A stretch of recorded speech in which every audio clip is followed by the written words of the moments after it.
Mikey Reed, Mikey Reed, can you come out to play? What's going on, everybody? This is Bronco Juggalo, and I am here to welcome you to the biannual Wild Eye Week. This is the first Wild Eye Week of 2022, and I did decide that there will be two this year. Today, guys, I am kicking off Wild Eye Week with a review of Mind Rage. Now, this is a great example of how eclectic Wild Eye is.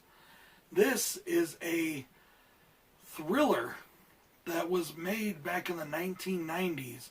Didn't get released till 2001. I know it was made in the 1990s because Christopher Hallahan, who plays Detective Jack Stillman, actually died in 1997. So I'm not sure when in the 90s this was filmed, but it didn't get released till 2001. You may remember Christopher Hallahan from The Thing. Also starring in this movie is Tippi Hedren, who is of course the star of The Birds. She plays Dr. Randolph. We have Dennis Christopher, who plays Cousin Steve. Of course, he played Eddie Kazbrak in the 1990 It miniseries. And then we have Dallas Valdez as Mikey Reed, our main character. Two brothers' past is dredged up by a string of serial killer murders. One brother is the police officer. The other brother is a suspect. Who's the killer in this thriller? We're going to find out. I'm not going to tell you, though. I wouldn't want to spoil anything for you. But you definitely want to check out this movie to find out the ending. Because the ending is worth the entire film. This is a good movie, but the ending is really fucking good. Now, this movie is also known as Mind Lies. It very much feels like an 80s erotic thriller meets a giallo. It really does. It feels that way very much. Guys, this is a really decent film. I don't know why this one didn't get talked about more. It's very rare on DVD, at least till Wild Eye released it last year. In fact, this DVD is the director's cut 20th anniversary edition. It never really had a good edition before that. Getting into pros and cons, some of these scenes, I'm going to start off with the cons here. Some of the scenes in this movie feel like they weren't finished. They felt very weirdly edited, like there was more to them and they got cut and edited out. And then the next scene just went to, and there was a bit of a weird transition there.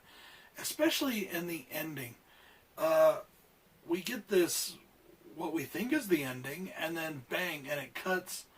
And then we had a minor glitch in the quality. Because the movie is pretty high quality. It's very much early 90s quality. But it's still very good quality. And then we get kind of, the old VHS kind of look. And I think it's where they might have spliced something back in. And I just feel like sometimes the editing feels like it was a little bit disjointed. My only other con is that there's a particular part where the two brothers are fighting. And you can tell that the fight choreography was not very well done. And the angle of the camera was not very well placed. Because there is a scene where one brother punches the other and you can see him miss him by about that much. And yet it still goes pow, and he falls back. But you can blatantly see that it was completely missed. Now, that being said, those are my only two cons for this film.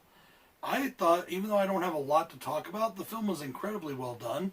It builds the suspense and keeps you guessing. Who is the killer? What's happening? Why is this happening to these people? And what is the connection between these two brothers to this killer? Speaking of which, I love the twist ending. And something that has to do, that reminds me very much of Psycho, and since Bill and I are reviewing the Psycho films right now, it just kind of reminded me, the very last shot in the movie is an incredibly creepy shot, and I fucking love it. And I love the twist ending, and I don't want to give everything away. But there's actually a couple different twists. I don't want to give anything away, really. I want you guys to go and watch this for yourself. Pick this one off of Wild Eye if you haven't already. And finally, I love the gritty early 90s feel to this. This movie really does remind me of stuff from the early 90s like Highlander, not the movie, the TV show actually. Or just a lot of the things that came out at that time. And I'm not sure exactly when this was filmed. Like I said, Christopher Hallahan died in 1997. This movie didn't get released until 2001. So it's very possible this movie could have been could have been filmed prior to 1995. Just saying, because the look of it kind of looks that way. Guys, I really enjoyed this film. I hope you enjoy it. And I hope you enjoy Wild Eye Week. We've got some great people doing Wild Eye reviews this year. And it's going to be a blast. This is day 1. I can't wait to see y'all again in day 2. And thank you again so much to Wild Eye for just being an awesome company that definitely has a eclectic selection, but keeps it real in the art of underground horror. Peace out, y'all.